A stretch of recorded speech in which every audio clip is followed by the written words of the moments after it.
Welcome to a new game. Going to be trying a fast culture victory. This is inspired by Potato McWhiskey. I saw his recent video. I think he did a 166 turn culture victory. And so I want to try my best to do something similar. It's probably not going to be that fast. If I get under 200 turns, that would be awesome for me. I think my fastest culture victory is like 268. So if I get under 200, I'm going to be more than happy. But I'm going to use the same kind of strategy that he uses there. And so watching that really made me realize that my culture game is definitely not, there's a lot to be desired still. So I'm going to kind of go through the basic idea here. So first, I'm going to play on a Pangaea map.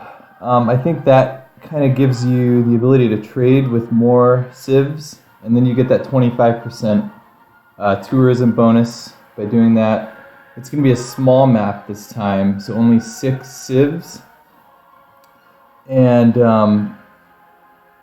let's see, and then I'm hand-picking opponents that I think kind of have poor culture. Most of these either have like a unique district that they're probably going to prioritize over a theater square. So this has the Seguba, the commercial hub, the harbor, industrial zone, and then I don't know, Gilgamesh is nice, he's a friendly opponent. So yeah, and I want to do this before the June update, because there's this big update coming out anytime.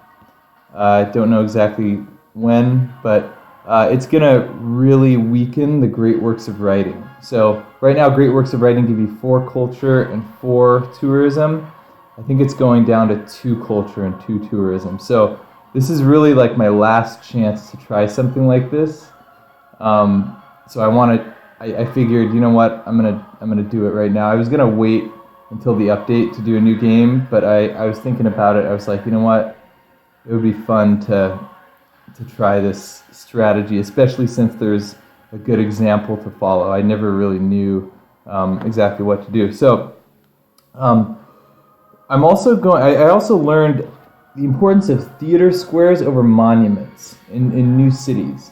So in the past, when I'm focusing on culture, I would focus on monuments, usually first, because usually, they give you the 2 culture. Usually a theater square in a new city is going to give you like no culture. But I'm not really thinking about it, right? Because the culture victory is actually a tourism victory. And theater squares give you tourism, while monuments don't, I believe. And then also the theater square gives you great people points, or great writer, I don't know, great people, great writer, great artist, great musician points.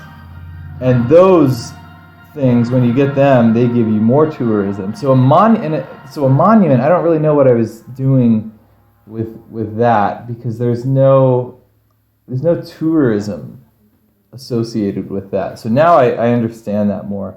And I understand that it's not just about getting a lot of culture. I think I was pretty good at getting a high culture yield pretty quickly in my games, but that's not really the focus of these games, of a tourist or a culture victory, ironically enough. So that's another big change I'm going to implement here. Another thing is I'm going to go with some early commercial hubs. Not too many, just a couple, maybe 2 or 3. And that will allow me to build markets and get more traders. And then I can send those traders out early and get that 25% tourism boost to the nearby civs around me. So that's something that I never did before. I think I would do, theater square and campus have always been like the 2 main things that I would build.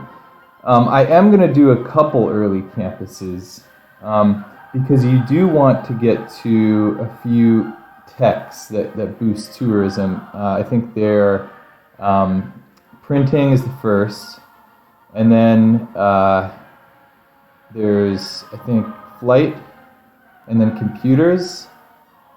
Not sure if radio. I don't think radio does anything, but yeah, those three you want to get to.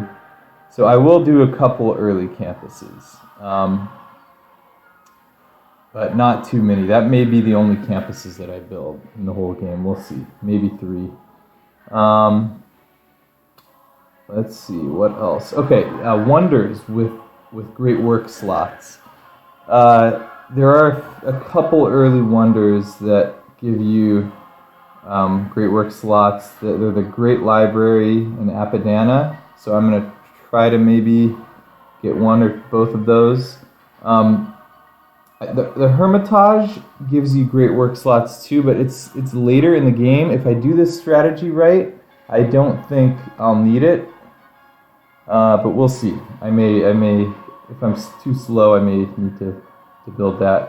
And then there's the Bolshoi Theater that gives you some great work slots, I believe, too. But the thing with that is it's kind of off on the civic tree. It's kind of off in a path that you don't really need to go. You're better off going another way. And I don't have the civic tree in front of me to show that, but you want to get to, I think, cultural heritage, is it? You want to get straight to that. I think there are some good policy cards along the way for that. And if you go for Bolshoi Theater, I think that's kind of out of the way on the civic tree. But that's another one that gives you slots. And then, of course, there's Oxford. Again, probably too late if I do this right. Okay, we're going to try to get an early boost to drama and poetry by building an early wonder. I think Great Library and Apadana come too late. Yeah, Apadana you need, I think, political philosophy, if I'm not mistaken. And I'm going to be prioritizing drama and poetry before that, so I won't even be able to build it yet. Great Library, is that recorded history, I think? I don't know, probably too late as well. So maybe Temple of Artemis as the early wonder. We'll see. We're going to try to sell a lot of things to the AI to get as much gold going as possible, and then buy theater square buildings. That's probably the best way to invest that money. And then once cities have a theater square with an amphitheater and an art museum or archaeological museum, I think then you just kind of do you run the theater square festivals to generate more great people points. So that's kind of my strategy. I want to give this a try. It's going to be fun. So yeah, okay. I'm gonna choose Pericles here. I think I like this bonus here, the 5% culture per city state. Now, there's a good point that you don't really want to maximize culture per se, because that gets you through the civic tree faster, and then it makes theater squares more expensive and things like that. So yeah, I don't know. I think I'm just going to go with Pericles anyway, though. I don't know. Anyway, he gets an extra wildcard policy slot, which is really good. That'll be really nice. The hoplite, maybe I'll build this for era score. Maybe era score is kind of irrelevant in this strategy, though, I think. Unless maybe you can pick up a city through loyalty.